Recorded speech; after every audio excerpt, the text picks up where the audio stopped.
Jim Turner was new to California. He had been living there for 1 year.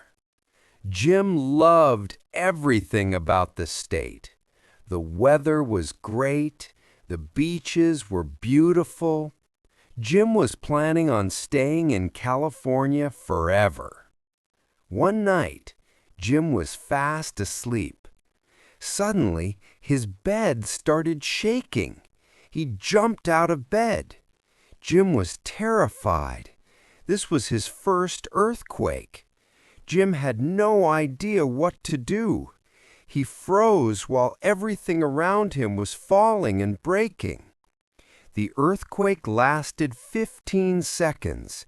To Jim, it felt more like an hour. The next morning, Jim started packing his bags. "I've had enough of California," he said.